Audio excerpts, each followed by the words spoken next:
Hello everyone, मैं आयुष शर्मा आप सभी का स्वागत करता हूं यूनिवॉर्क सीयूईटी प्लेटफॉर्म पर।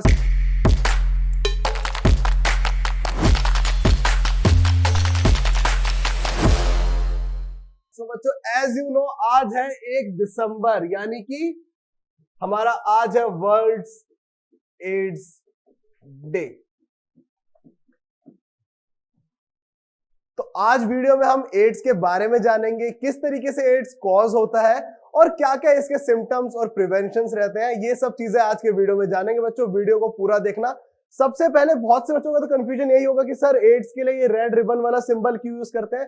तो बच्चों, ये एक यूनिवर्सल सिंबल है for the awareness about HIV and for the support the people, ठीक है, जो HIV से ग्रस्त है या फिर एड्स से ग्रस्त है।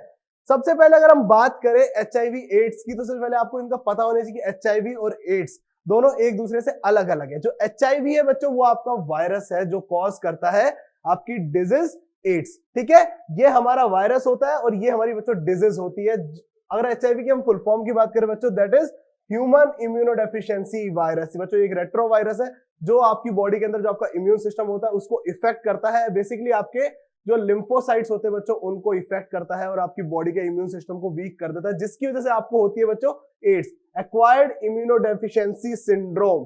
ठीक है बच्चों, ये चीज आपको याद रखने की एड्स एक डिजीज है और वो कॉज होती है किसकी वजह से, हमारे HIV वायरस की वजह से। अगर हम बात करें इसके स्टैट्स की, भाई इंडिया में कब आया एड्स और इसके करंट सिनेरियो क्या क्या है, किस तरीके से इनके इन्फेक्शन बढ़ रहे हैं, तो सबसे पहले इंडिया के अंदर 1986 के अंदर एड्स का इन्फेक्शन देखा गया था चेन्नई के अंदर। ठीक है बच्चों, चेन्नई के अंदर देखा गया था। अगर करंट सिनेरियो की बात करें 2022 के स्टैट्स को अगर हम ले अभी जो है हमारे पास प्रेजेंट, तो इंडिया में 24 लाख के करीब लोग हैं जो एड्स से इन्फेक्टेड है और ये आंकड़ा पर ईयर का 62,000 को पार कर चुका है। मतलब पर ईयर एड्स के जो इन्फेक्शन है वो आ रहे हैं आपके 62,000 से ज्यादा। ये बच्चों किस वजह से, क्योंकि लोगों को अवेयरनेस नहीं है अभी भी। बट अगर हम ग्राफ को देखें तो पहले 1995 से 2000 तक एड्स के सबसे ज्यादा केसेस आ रहे थे, क्योंकि लोगों में अवेयरनेस की कमी हो रही थी, पॉपुलेशन इंक्रीज हो रही थी। बट जैसे धीरे धीरे थोड़ी थोड़ी अवेयरनेस आ रही है, लोग यूज करना स्टार्ट कर रहे हैं, अपने प्रोटेक्टिव बैरियर्स यूज कर रहे हैं, इसके खिलाफ अवेयरनेस आ रही है, तो ये केसेस कम होते जा रहे हैं। बट अभी भी बच्चों बिल्कुल नेग्लेक्ट नहीं हुए, बिल्कुल जीरो नहीं हुए। अभी भी हमें बहुत जरूरत है इन चीजों पे ध्यान देने की, इसके बारे में अवेयरनेस फैलाने की, लोगों को सही तरीके से इससे बचने के तरीके सिखाने की।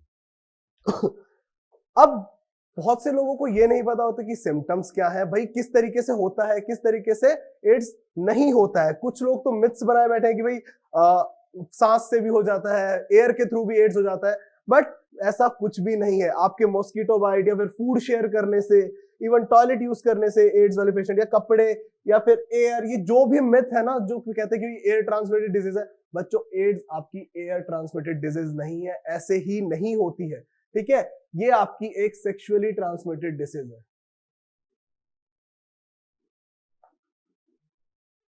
जब तक आपका कांटेक्ट किसी एड्स पेशेंट्स के साथ नहीं होगा, ठीक है, contact in the sense sexual contact नहीं होगा, या फिर कह सकते हैं आपने अगर किसी एड्स पेशेंट की सीरीज यूज कर ली जो उस पर पहले यूज हुई है, ठीक है, उसकी वजह से, या फिर कंटामिनेटेड ब्लड की वजह से भी होता है, ठीक है, और अनप्रोटेक्टिव सेक्स की वजह से होता है। ये सभी वो मेथड है जिनसे आप डायरेक्ट लिंक में आते हैं आपके एड्स पेशेंट के, जिस वजह से आप भी एक्वायर कर लेते हैं HIV वायरस को अपनी बॉडी के अंदर। और इसका जो चौथा सबसे बड़ा ट्रांसफ्यूजन का तरीका है बच्चों, वो है मदर से किसके अंदर, उसके बेबी के अंदर जाना। तो यहां भी बहुत इंपॉर्टेंट हो जाता है ध्यान में रखना कि at the time of pregnancy जो भी ब्लड ट्रांसफ्यूजन या जो भी इंजेक्शंस लग रहे हैं वो कंटामिनेटेड ना हो किसी भी एड्स पेशेंट से। तो ये तो थे बच्चे इसके ट्रांसमिशन के तरीके। अब बात आती है इनके सिम्टम्स की। भाई जब एड्स हो जाए तो क्या क्या सिम्टम्स देखने को मिलते हैं। ठीक है, सबसे पहले आपको रैंडमली कभी भी फीवर होना स्टार्ट हो जाएगा। ठीक है, नाइट में, मॉर्निंग में आपको रैंडमली फीवर होना स्टार्ट हो जाएगा। ओरल कैविटी के अंदर आपकी इन्फेक्शन, बेसिकली अल्सर कॉज हो जाएगा, जो आपके माउथ का अल्सर होता है वो कॉज हो जाता है। फिर सोर थ्रोट हो जाता है, आपके जो लिम्फ नोड्स होते हैं आपकी नेक के पास, ठीक है, वो स्वेलन अप हो जाते हैं। वेट लॉस होता है, नोजेटिक फील करते हो, रैशेस, जॉइंट पेन और इंक्रीज स्वेटिंग। ठीक है, एकदम से एकदम चिल फील होना स्टार्ट होता है और एकदम से स्वेटिंग होने लग जाती है। ठीक है, आपके लिम्फ नोड्स है, आप देख सकते हैं कि जो गले के पास की लिम्फ नोड्स है वो स्वेल अप हो जाती है आपकी एड्स के अंदर भी। वेट लॉस होता है एक्सेसिव, और सबसे इंपॉर्टेंट कौन सा था जो मैंने आपको अभी भी बताया कि आपका जो इम्यून सिस्टम है ना बच्चों, वो बहुत वीक हो जाता है।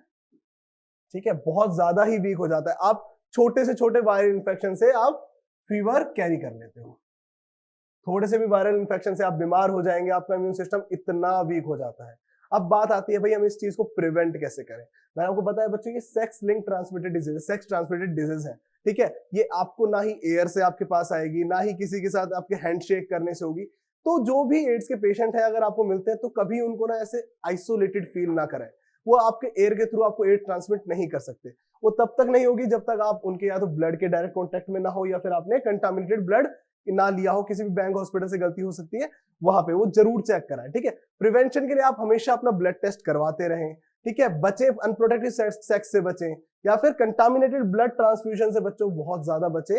ये सभी छोटी छोटी चीजें हैं जिनको आप आजमा के अपनी जिंदगी के अंदर एड्स से बच सकते हैं। ठीक है, तो बच्चों आज की वीडियो के लिए इतना ही। होप आपको वीडियो पसंद आई होगी, आपको समझ में आया होगा, आपको थोड़ी अवेयरनेस मिली होगी अबाउट एड्स। एंड इसी के साथ happy world AIDS day. Support the people who are suffering from AIDS और ऐसे ही मजेदार कंटेंट के लिए सब्सक्राइब टू यूनिमॉन्क्स। धन्यवाद।